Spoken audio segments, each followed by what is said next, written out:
打去以后，中国有100个人受伤，12个被抓去当俘虏了。而且最近对中国来说真的是内外交迫啊。里面来说的话，中国现在疫情在大爆发；在外交上面来说，习近平去这个中东踢到了一个大。कहेंगे कि Indian soldiers ने काफी अच्छे तरीके से लड़े हैं वो चाइनीज के साथ। और उन्होंने कहा कि दुनिया का सबसे बड़ा टेररिस्ट जो है वो आपके मुल्क में था, पकड़ा गया है, और बाकी जो आपकी टेररिस्ट एक्टिविटीज हैं सारी दुनिया के सामने है। करना इंडिया जो भी है दोस्त जरूर है, पड़ोसी मुल्क जरूर है, हमारा दोस्त नहीं बन सकता, हमारा दुश्मन है। हर जगह पे उसने हमें बैकफुट पे लाने की कोशिश की है। भी उतने थे जितने वहाँ पर इंडियंस थे, और हम लोगों ने ये वीडियोस भी क्लियरली देखी हैं कि इंडियन 6 सोल्जर्स जो हैं उन्होंने बीट किया है उसको, चाइनीज को, और ताइवान खुद ये वीडियोस दिखा रहा है इस वक्त। और बाकी जो आपकी टेररिस्ट एक्टिविटीज हैं सारी दुनिया के सामने है।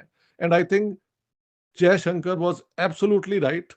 आप यूएन की जो लिस्ट देख लें टेररिस्ट की, उसमें पता नहीं 27 नाम पाकिस्तानियों के हैं या इससे ज्यादा है। बिल्कुल चाइना इंडिया से हारता हुआ नजर आ रहा है। इसकी वीडियो क्लिप्स पूरी दुनिया में मशहूर हो रही है। अमेरिका ने तारीफ की है इंडिया की, ताइवान ने तारीफ किया है, दुनिया भर के ममालिक तारीफ कर रहे हैं इंडिया की। क्या कहेंगे कि बहुत अच्छे तरीके से बीट कर रहे हैं चाइना को। फिनेंशियली अगर बात की जाए, इकोनॉमी के मैदान की बात की जाए, उसमें हमारा जज्बा कहाँ जाता है, उसमें पाकिस्तानियों का जो सा एक इंडिया के बारे में क्या कहेंगे कि इंडियन सोल्जर्स ने काफी अच्छे तरीके से लड़े हैं वो चाइनीज के साथ। नहीं, ये बात गलत है। कोई बीट नहीं किया। ये point two point official news है। मेरी बात सुने, ऑफिशियल न्यूज़ में देखता हूँ, पॉइंट टू पॉइंट इनकी बात चलती है। चाइनीज़ ने पहले ने बीट किया है, ठीक है, अभी इनकी क्वांटिटी ज़्यादा थी। मैंने देखी वो वीडियो क्लिप देखा है मैंने। चाइनीज की भी क्वांटिटी उतनी थी सर, क्या हो गया आपको? नहीं, उसमें कमी थी।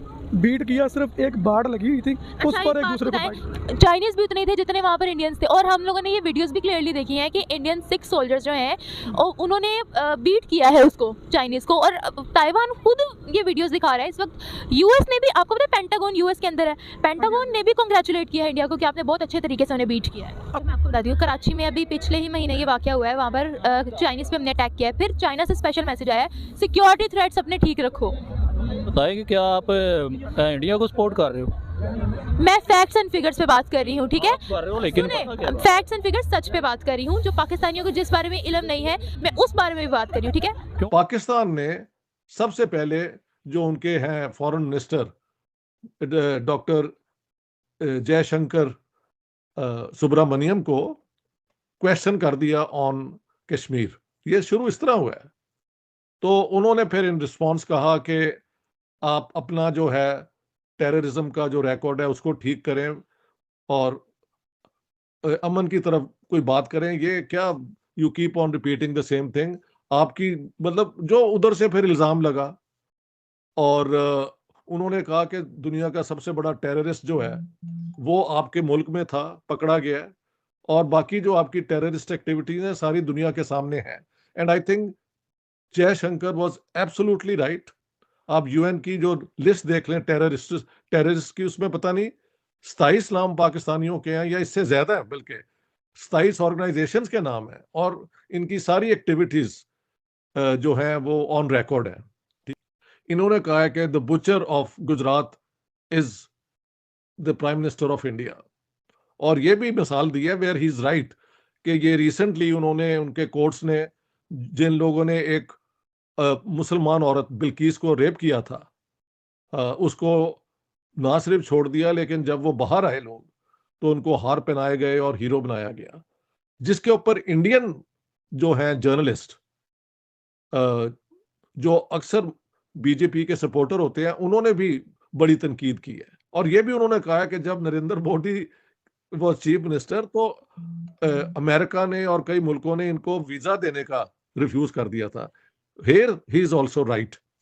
लेकिन जहां पे I think Bilawal Bhutto is a problem now for Shehbaz Sharif जो प्राइम मिनिस्टर है, कि 2015 में Narendra Modi newly elected prime minister Pakistan आए, और नवाज शरीफ के घर एक शादी थी, उसमें वो उनकी आप पिक्चर्स देख लें, नवाज शरीफ और नरेंद्र मोदी गले मिल रहे हैं और बहुत फेस्टिविटीज हो रही हैं, और कहा जाता है कि नवाज शरीफ की वालदा ने नरेंद्र मोदी को कुछ कहा प्यार से और वो शॉल लेके आए।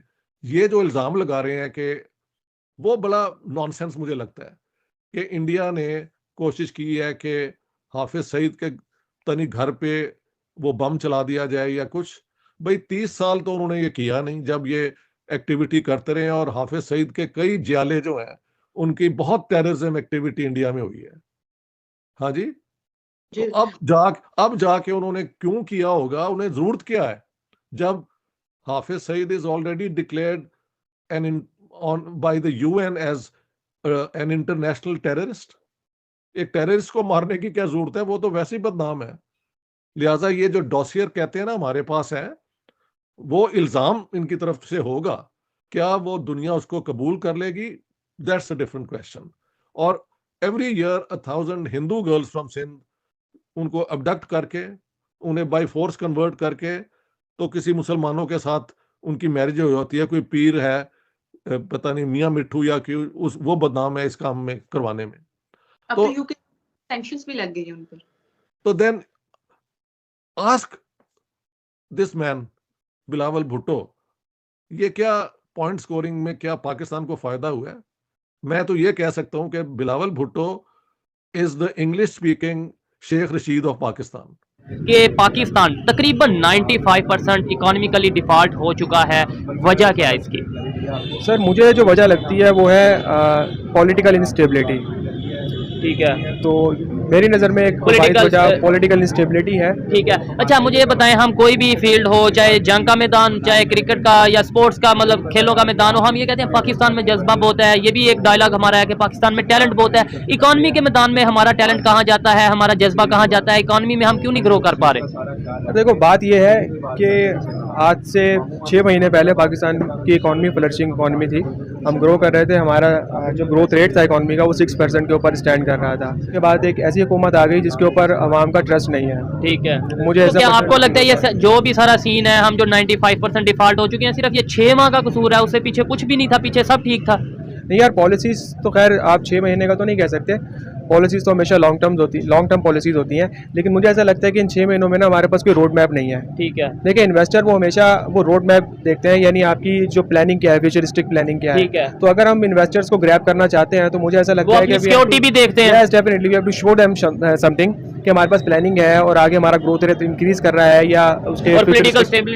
स्टेबिलिटी है, तो सारी चीजें मैटर करती हैं। तो उन्होंने कोई पॉलिसी ऐसी बनाई नहीं है जिससे मुल्क में हम जैसे अवाम के लिए फायदा हो सके, तो इस वजह से वही जिम्मेदार है और वही लड़ी जा रहे हैं अपनी सीटों के लिए। इमरान खान को देख लें, नवाज शरीफ को देख लें, सारे अपने लिए लड़ रहे हैं। अच्छा। कोई किसी का नहीं सोच रहा, अवाम का नहीं सोच रहा, अपने पैसे भर रहे हैं, नैब के केसेस खत्म कर लिए हैं, ये सारा कुछ कर लिया है। अब वही चीज है, आप देखिए अब पेट्रोल में 10 रुपए कमी की है, क्या फायदा है अवाम को? कोई फायदा नहीं है। कम से कम 50 से 60 रुपए कम होना चाहिए था, जिसमें 10 रुपए करके इन्होंने लॉलीपॉप दे दिया हमें।